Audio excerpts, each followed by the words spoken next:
Title 42 was created during COVID, okay, to keep migrants from crossing our borders. It expires Thursday. It was about COVID. Oh, they may have COVID, so they can't come in. You like it, you don't like it. It worked in terms of stemming the flow. And until you change the system, because we were never a wall away from having the migrant situation or any immigration fixed. Until you do that, it's all Band-Aids. Even Homeland Security Secretary Alejandro Mayorkas, who's referred to the border problem as a crisis, ridiculous, is calling the situation extremely challenging. My next guest says it's not challenging, it's a catastrophe. Yeah, but you know what?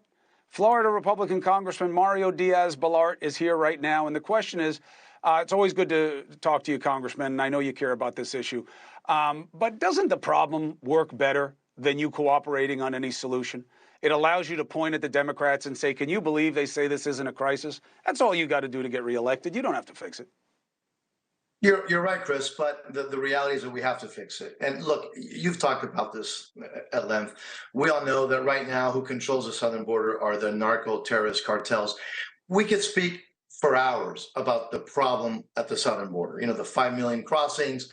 The New York Times did a very interesting series about the 85,000 undocumented children who, by the way, have been lost under the care of this administration, by the way, which is something that should have us all worried. They talk about how these kids, that the administration was warned that these children could be placed in harm's way, and they did nothing about it.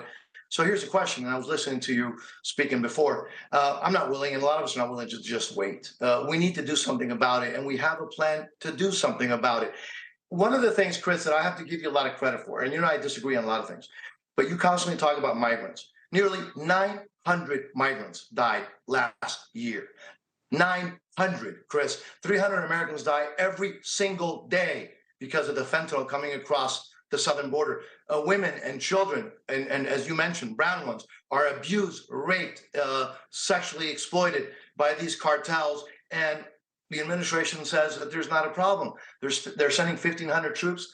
That's not enough. That's why a lot of us have worked on a bill to try to stem the tide, protect the children, protect the innocents, secure the border. Is it perfect? No. But this would make a huge difference and would secure the border so that this bleeding stops once and for all. What's the biggest thing that you could do that would make a difference? There's so much. I mean, some of the things are pretty easy and they should be non-controversial, but I don't know why they are now. In essence, finish, the construction of the so-called, the wall, provide technology, both on the southern and the border and the northern border. Increase the number of CBP agents and increase their pay. Require transparency regarding what's actually happening. Those should be non-controversial. And catch and release, which is a big pull for the folks coming over. Strengthen and streamline and reform the asylum process. Because Chris, you know that obviously that's abused, right? I mean, we know that it's grotesquely abused, but here's the other sad fact, that those who actually have legitimate claims, they can't get their claims actually looked at in a timely fashion because the system is so broken. So there's so many common sense things that we can do that would secure the border. And this is not being done in a vacuum, Chris. We've had hearings on the border around the country. We've listened to the folks around the area. There have been three committees that have actually had multiple hearings on multiple bills. And so this is basically a combination of those bills.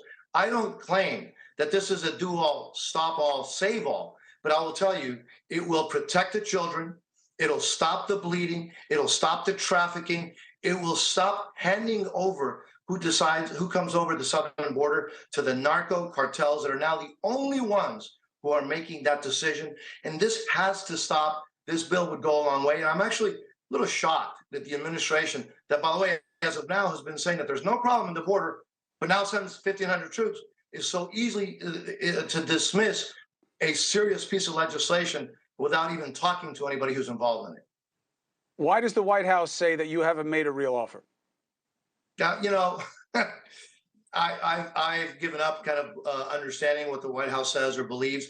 I will tell you this, and you and I have agreed or disagreed on many issues, but you know that this is an issue that I worked awfully hard in a nonpartisan, bipartisan, partisan way for frankly over a decade. And I am convinced that today what you said at the beginning. We just have to stop not doing things and let's start showing some action, some movement. Hey, thank you for watching.